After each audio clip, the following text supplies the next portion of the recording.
At 6 minutes before 6 o'clock. Ngalesi sikhathi ngisuke sengithi bamba sengiyavala ekseni.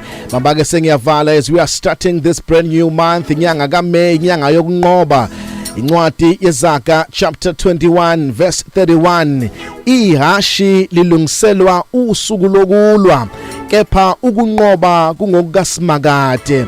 Elungimabeleleli verses we are starting this month of May.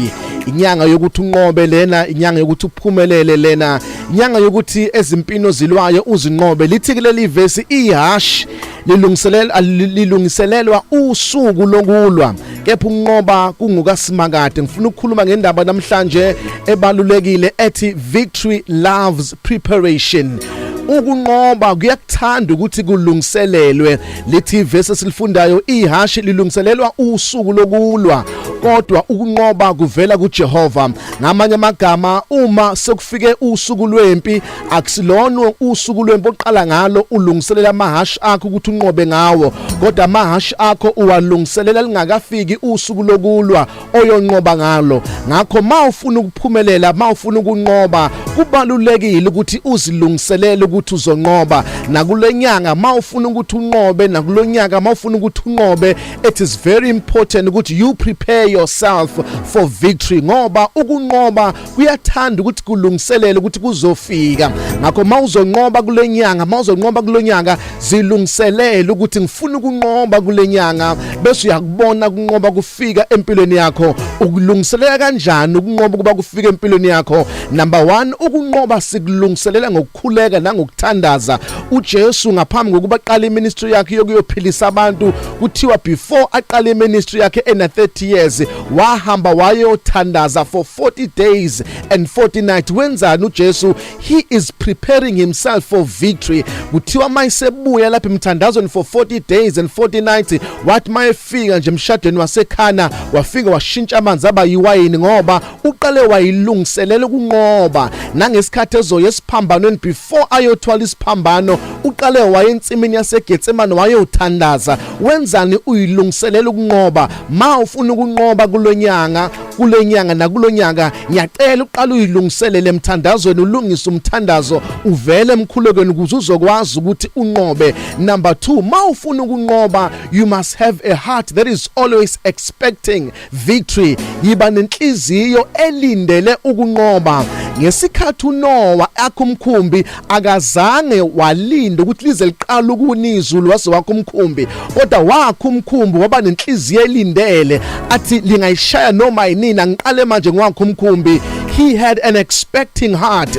He was expecting the flood, njengoba uNkulunkulu ayemthembisile. Ngakho mawufuna ukunqoba empilweni yakho, yiba nenhliziyo expectayo ukuthi uzonqoba. Mawufuna ukuphuma ezikweletini zakho, have that heart that is expecting you ukuthi uphume kulento ongene kuyona.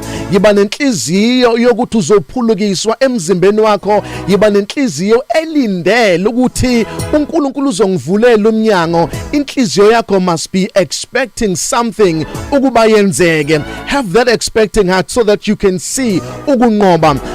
Futhi ebalekile, zilungiselele nawe ukuthi uzonqoba. uDavid akavelanga wafika nje wabulala uGoliath, but before anqoba uGoliath waqale wayilungiselela, walwa nebhele, walwa nengonyama ehlane, ngoba wayeyilungiselela ukunqoba. Kulungele ukuthi wena uzonqoba. Mawufuna ukubona izinto zenzeka empilweni yakho, prepare yourself.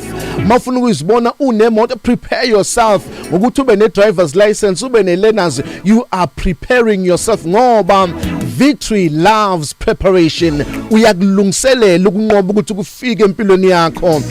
Okunye okubalulekile, you need to dress like where you are going to. Umele ugqoke ngendlela yokunqoba la oya kukhona.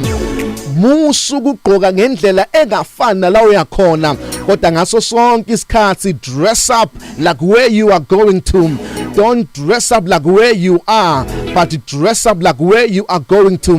Ngesikhathi inkosi uFaro izofuna uJoseph ejele, kuthiwa wathi mayezwa nje uJoseph ukuthi inkosi yamdinga noma wayesejele engcolile njalo, kuthiwa wasukuma wayigeza washefa wabukeka waba muhle washintsha nezimpahla akayigqokile ngoba wayesefuna ukugqoka njengala akaya khona, engafuni ukubukeka njengejele akakulo. Mawufuna ukubona izinto ezenzeka empilweni yakho, start dressing up like where you are going to. Start dressing up like the way you want to be. Ugqoke ngendlela ofuna ukuba yiyona, ungagqoki njengamaphutha akayizolo, ungagqoki njengama mistake ayizolo, ungagqoki njengeinkinga zakho odlula kuzona, but dress up and get ready for where you are going to. Okunye ukuzulungiselela ukunqoba, lithi iBhayibheli ngesikhathi uBartimaeus ezwe ukuthi uJesu uzomphilisa, kuthiwa wavele wahlubuka ingubo ayigqokile okuyingubo yokunxiba wayilahla phansi. If you are getting ready for victory, kunama certain habits that you need to get rid of. Kunabanye abantu that you need to get rid of ukuze wamukele ukunqoba okusha. Kuthiwa he get rid of ingubo yokunxiba ayigqokile ngoba wayeseyilungiselela ukwamukela ukunqoba nokubona kwamehlo akhe. Kunama habits okumele uwayeke, kunabantu aba negative okumele usuke kubona when you are getting ready yourself for a victory. Mawusuyilungiselela ukuthi unqobe empilweni yakho, lezi zinto zibalekile kumele uzibambe so that you can prepare yourself for victory that's coming your way. My name is Phumlani Nkwanyana. You are blessed, you are favored, and you are set apart. Good morning, Mega Grace Nation.